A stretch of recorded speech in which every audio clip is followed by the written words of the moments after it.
Hello, hello, I'd like to use the range. Welcome to the range. If you've never been here before, I need to show you a brief safety video. And Sure. if you have, please fill out your liability paperwork.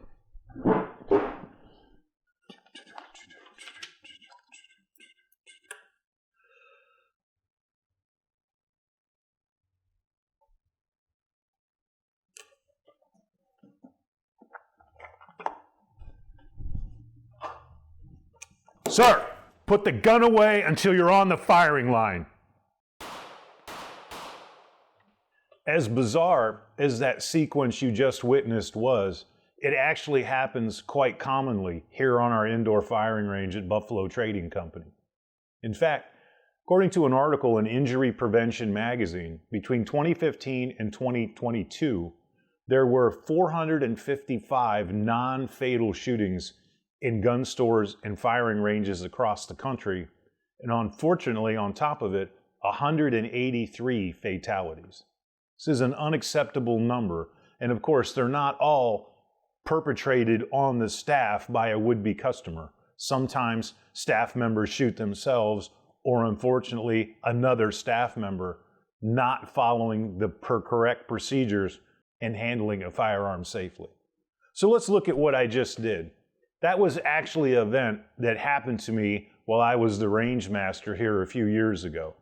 A gentleman came in who happened to be concealed carrying his firearm, and he sat down, and from across the room, sitting at my desk, I watched him access his live gun, and his purpose was to empty out the rounds and the magazine so he could switch over from his hollow points to his range rounds. This is simply unacceptable. The only time that the firearm should be in your hand is when you're already on the firing line in a relatively safe position with the muzzle pointed downrange. Firing ranges and gun stores, for some reason, seem to lower people's inhibitions about being around firearms.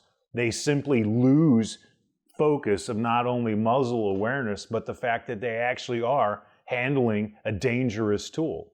If you come to a gun store or a firing range, perhaps to have your firearm appraised, maybe a buy or sell or trade situation, and certainly if you need gunsmithing services, there's some very simple protocols that we need to follow.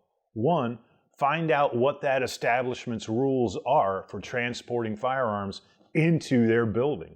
I think you're going to find that what they would prefer is to have the firearm cased or boxed, or perhaps in a soft sleeve if it's a long gun. Of course, they're going to mandate that the weapon be unloaded. If you happen to be a customer that does not have a case, box, or a sleeve for your firearm, ask for one.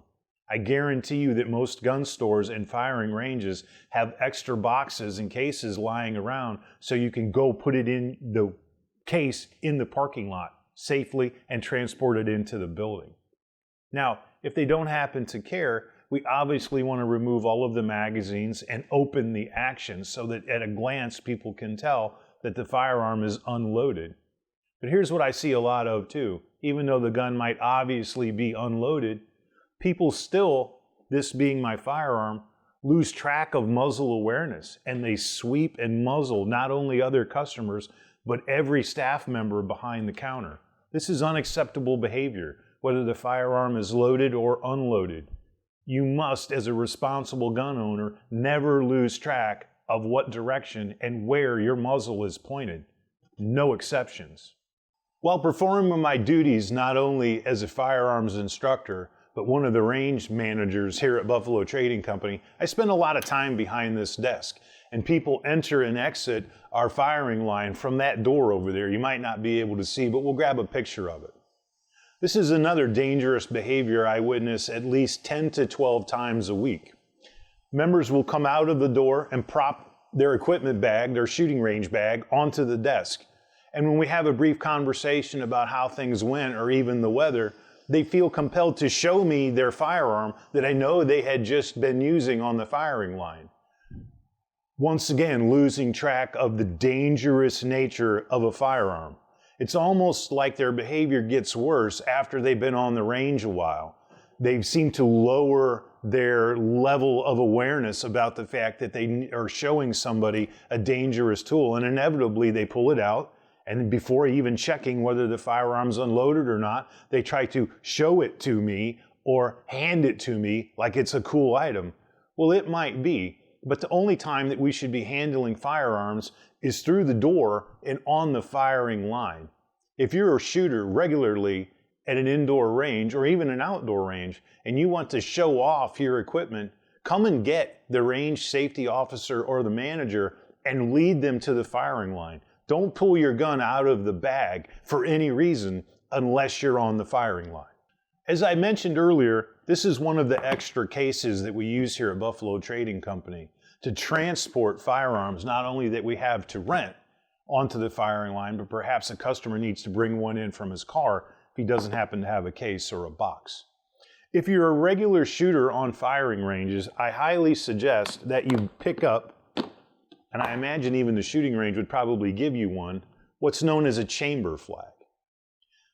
Right now you can tell obviously that the gun is out of battery, and the chamber flag indicates to all those who might be future handling the gun that there is not a round in the chamber. You can remove the magazine and verify obviously empty mag, but this is important for sure. One, the gun should be brought in, magazine removed, and the chamber flag installed. Another good practice to get into, even while the firearm is cased, if I'm the customer and you, the viewer, are a staff member or a range safety officer, I never want to open the case and spin the muzzle downrange in your direction. The muzzle, even in the case, should be oriented so we turn the case so the muzzle is always pointed in the safest possible direction. These AR-style pistols and pistol caliber carbines have become immensely popular over the last few years. And I've noticed that people really don't seem to know quite how to handle this thing, because it's somewhat larger, of course, than a handgun, but it's not the full-length long gun or a rifle where you could obviously shoulder it and keep it sort of up in the air in a safe direction. So what I see a lot of when these are being transported in and maybe taken out of the case is people grab onto them. I have installed a chamber flag so everybody knows that it's safe, and they sweep an entire range full of people or an entire counter full of people because it's a bit awkward. Well, awkward doesn't really matter when somebody's life is in danger. We still need to keep the muzzle pointed in a safe direction and your finger off the trigger and the firearm verified completely safe before we handle it. Awkward sizes just simply don't matter in the grand scheme of things. It's still a gun and henceforth a very dangerous tool.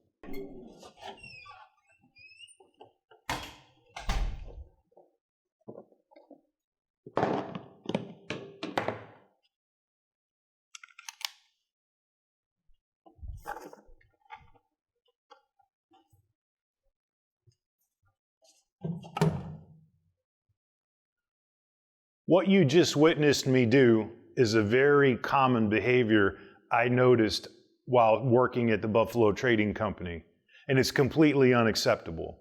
You would commonly see somebody enter onto the firing range, set their equipment bag down, access a gun, perhaps out of a case or a box, perhaps not, maybe just straight out of the bag, and then they walk the firearm into the booth.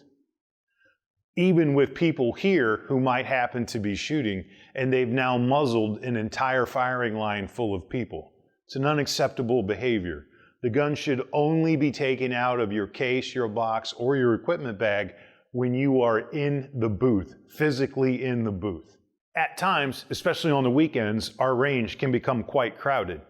And when people come in multiples of 2 and 3 people and they want to share a lane, the booth becomes quite full of case boxes, perhaps ammunition, and there simply isn't a lot of room. So one of the things they try to do to sort of combat the overcrowding in the booth is keep their ammunition and perhaps their magazines back here off of the firing line. That's a great practice to do, but remember, we fill magazines from the rear of the room.